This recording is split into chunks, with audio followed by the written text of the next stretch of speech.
हमारे इस चैनल मैथिली गंगा को लाल बटन दबाकर सब्सक्राइब करें व घंटी के निशान का बटन दबाएं ताकि सभी नए वीडियो आप तक तुरंत पहुंचे बिल्कुल मुफ्त।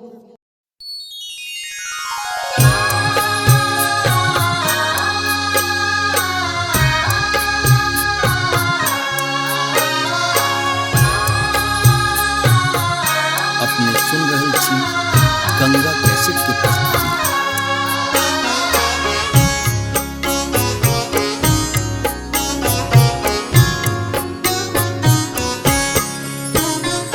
दर दर ठोकर खाई के हो दीनानाथ एलौं अहाँ केर द्वार। कोने विधि निमहब दुख सह दीनानाथ विपत्ति सपा यह बपार। दर दर ठोकर खाई के हो दीनानाथ एलौं अहाँ केर द्वार।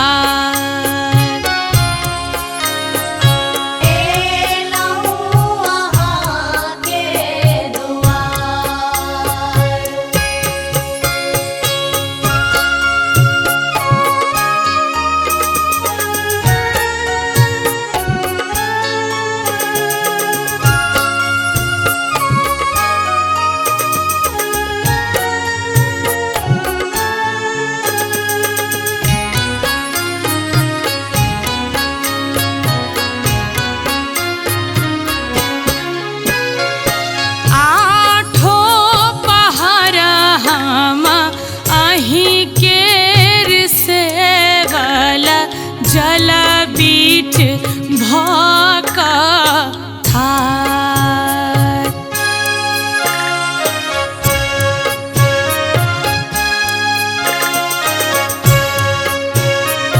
आठो पहर हम अहीं केर सेवल जल बीच भक ठार। होइयो सहाय सेवक पर हो दीनानाथ सुनियो गरीबक पुकार। सुनियो गरीबक पुकार।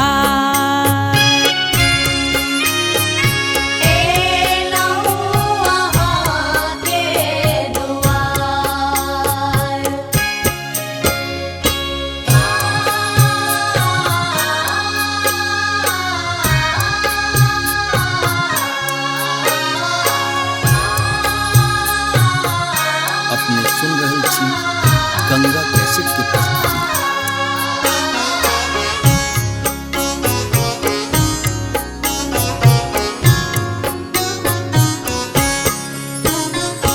एतबे मंगै छी अहाँ सँ हो दीनानाथ जुग जुग रही अहिबार।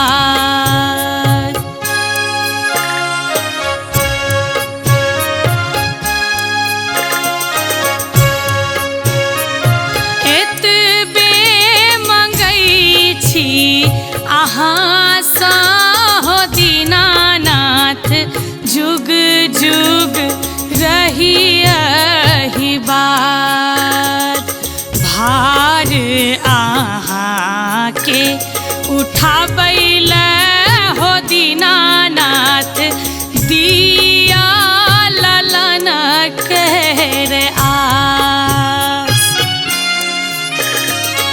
दिया ललन केर आस। एलौं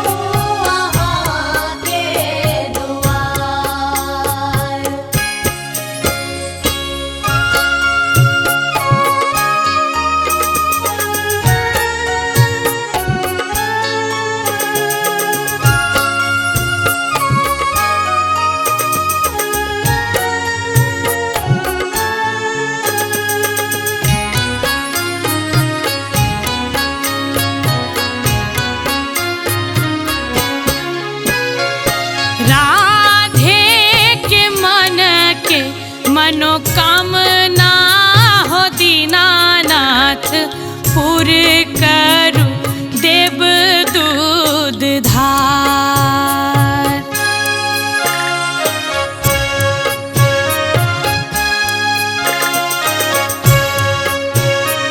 झूली के मन के मनोकामना हो दीनानाथ पूरे करू देव दूध धार। जनेऊ सुपारी चढ़ायब हो दीनानाथ सतरंगी फूल केर हार।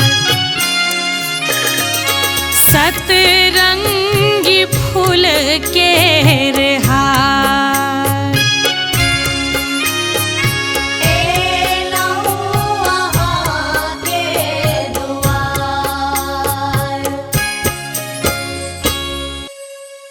हमारे इस चैनल मैथिली गंगा को लाल बटन दबाकर सब्सक्राइब करें व घंटी के निशान का बटन दबाएं ताकि सभी नए वीडियो आप तक तुरंत पहुंचे बिल्कुल मुफ्त।